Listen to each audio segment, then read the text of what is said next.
कुश many ने world motor sports की दुनिया में कुछ ऐसा कारनामा करके दिखाया है जो आज तक किसी भी भारतीय मोटर स्पोर्ट रेसर ने अचीव नहीं किया था। हाल ही में मोनाको में हुई फॉर्मूला रेसिंग में फॉर्मूला 2 कैटेगरी के अंदर स्प्रिंट रेस में उन्होंने नंबर 1 का खिताब हासिल किया है, जो कि एक बहुत ही बड़ी उपलब्धि है। और इसी उपलब्धि को लेकर और अभी तक के रहे उनके सफर को लेकर हमारी टाइम्स नाउ की सहयोगी मेघना ने उनसे एक खास और एक्सक्लूसिव बातचीत की। आइए देखते हैं इस पूरे इंटरव्यू को। Welcome on the show. It's great to have you on the show, Kosh. After all, you're the first Indian Formula 2 racing driver who's managed to win this circuit. It is one of the most iconic and unforgiving circuits, however, in Monte Carlo, which is in the world. So what really was going through your mind in those final laps of that sprint race when you were on the brink of making history? Were you aware that you were doing that, or were you in a zone where you blanked out all of it? How does it work? I think for most of the race, I was definitely in the zone, and I didn't really think much of it. But the last 3 laps, I started just thinking about how it would feel having the national anthem being played across such an iconic circuit.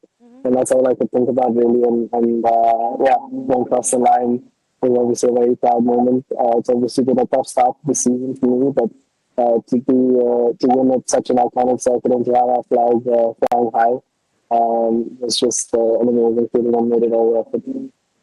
So there wasn't any pressure on you because it was there in Monaco. Like when you're in the middle of the race, at that time, do you let that feeling come in, or for you, is it just blanking out everything else? Forget about where you are, just do your best. How does it work? I mean, I wish I could just tell you that, I'm like a monk and I block out everything, but unfortunately there is pressure for sure. And there always is at this level, but it's how you use that pressure. And I think through the years I've learned how to channel it in a positive way and to actually just drive better and be more focused. I enjoy pressure now, actually, compared to like 5-6 years ago when I used to crumble under it. So we're just we are in journey and we get better and better. But yeah, that race was definitely, I wouldn't want to do that race again. It was definitely my target. And in fact, I've been lucky enough to be on that circuit in Monte Carlo as well. So there's that infamous turn 6 in Monte Carlo, which is that hairpin turn.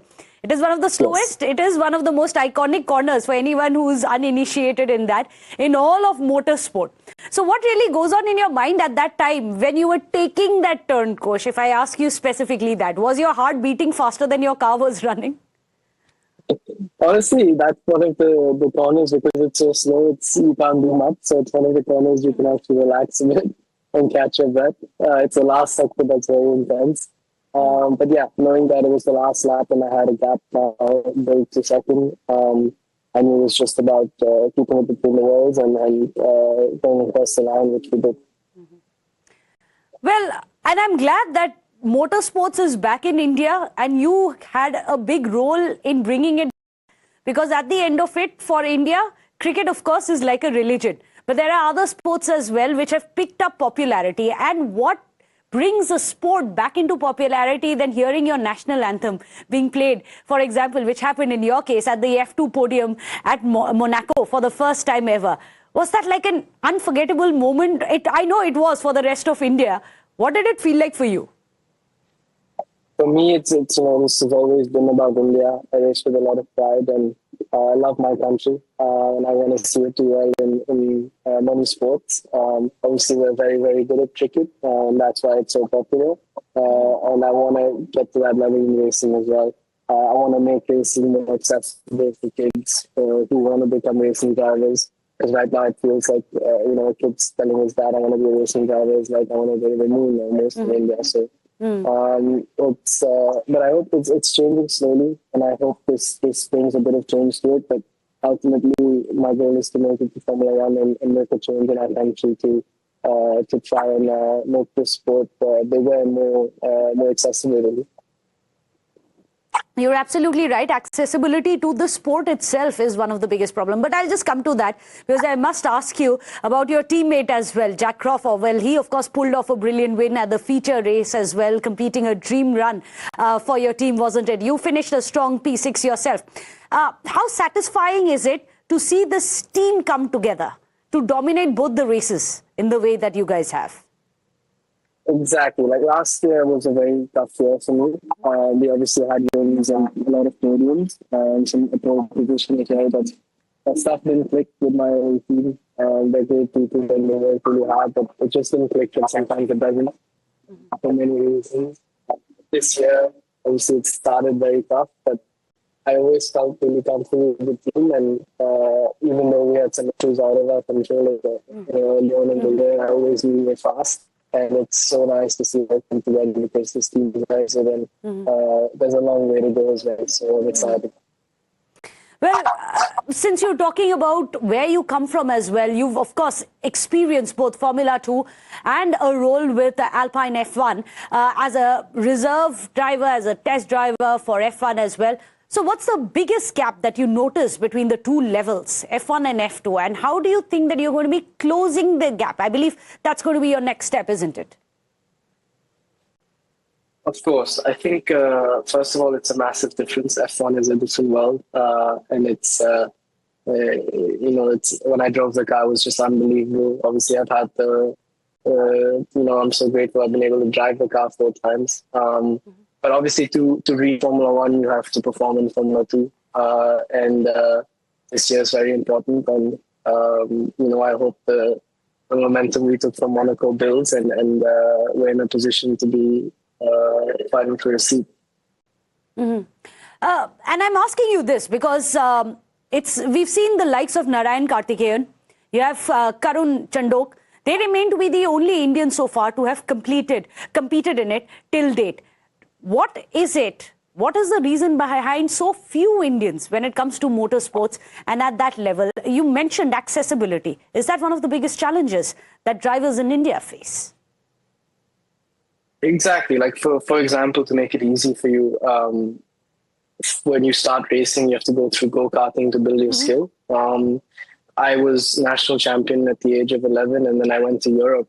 Being national champion, I went to Europe and did my first race, and I finished 60th out of 70 cars, so last. So it's a different world out there. It's so much more competitive, you can't even compare it. So really, at 12 years old, I had to leave everything in India and live alone in Italy to pursue this dream of mine without any family or new culture, not knowing the language. So that's the biggest thing I would say, the accessibility wise, where, for them, it's like a probably 1 hour flight or even a 30-minute drive. For us, it's a 8-hour flight and, you leave everything behind. So it's very different in that sense. And that too at such a young age. And many people can't even simply afford it.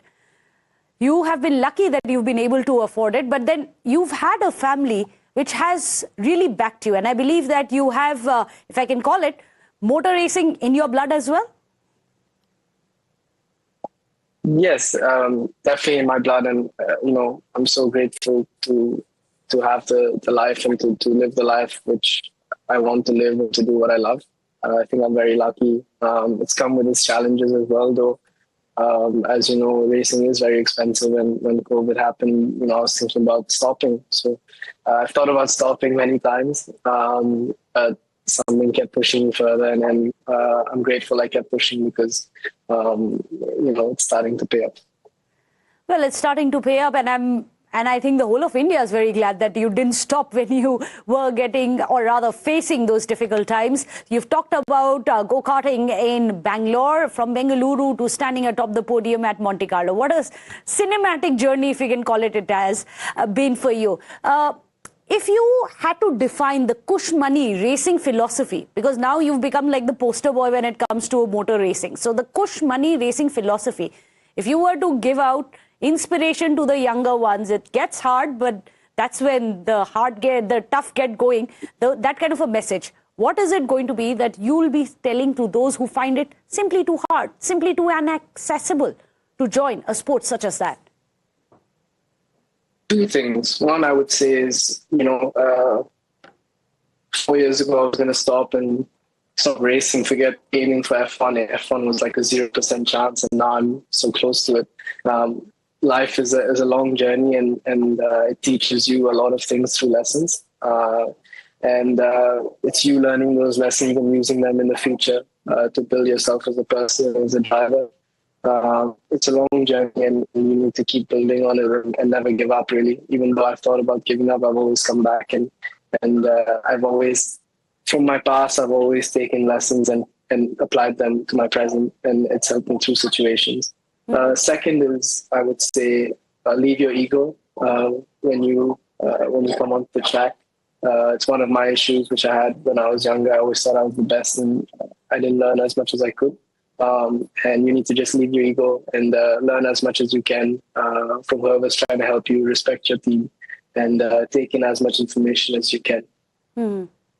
I think that's brilliant advice that you've given, and clearly you live by that, because Kushmani, of course, so far we have known about how talented you are, how you've brought pride for India, but having spoken to you, I can see the humility in you. The way you speak, you're not letting ego or even this stardom coming to you, getting to you. You have been very grounded throughout the interview, and I appreciate the humility that you have shown. That is definitely one of the life lessons, whether you want to go onto the racing track or not, but these are life lessons I believe anyone in India would be happy to have. It's been a pleasure meeting you and knowing more about you, Kushmani. Thank you so much for joining us here.